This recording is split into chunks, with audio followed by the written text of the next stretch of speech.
Ka nisur procesi i aplikimit të fermerëve për përfitimin nga skemat mbështetëse me fonde nga Ministria e Bujqësisë, një praktikë që prej disa vitesh tashmë zbatohet. Aplikimi kryhet online, ndërsa në ndihmë të fermerëve të qarkut Shkodër janë vënë në dispozicion edhe 9 specialistë të profilizuar në 5 zyra shërbimi. Sherif Brahja, përgjegjës i sektorit të specialistëve të profilizuar pranë Agjencisë Rajonale të Ekstensionit Bujqësor Shkodër, sqaroi. Këtë vit afati i aplikimit është më i gjatë se sa vitin e kaluar.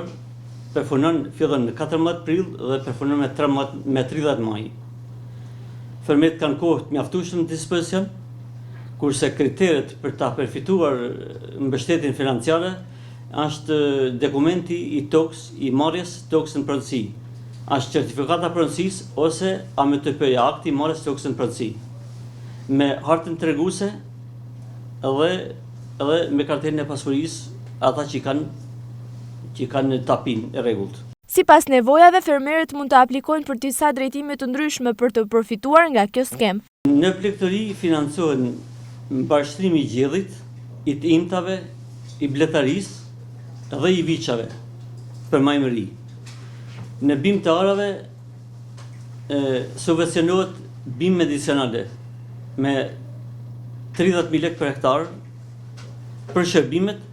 Krahas kësaj mase, të gjitha këto bimë medicinale dhe bimë edhe perimet në sera, që edhe perimet në sera është një mas tjetër që përfitojnë, krahas përfitimit që marrin për këto kultura, marrin edhe përfitimin e dytë të punimeve të mekanizuara në shërbim. Në bujqësi përfitojnë vetëm serat,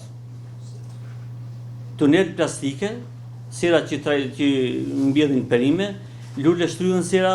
Një nga fermerët që ka përfituar prej vitesh nga këto skema është Gjok Shyti, i cili aplikon për 10 dynim tokë. Kam 5 dynim kam këtu në Bebraçe, 5 kam në Theth.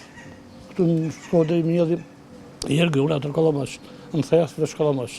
Ashtu si vitin e kaluar, edhe këtë vit nuk jepen me talona nafte, por fermerëve përfitues u arkëtohen në numrin e tyre të llogarisë para që atyre u takon të marrin nga shteti sipas kësaj skeme. Përfitimin më të lartë e kanë serat, ku për 1 hektar të mbjellë me perime, fondi që akordohet është 2 milion lekë të reja.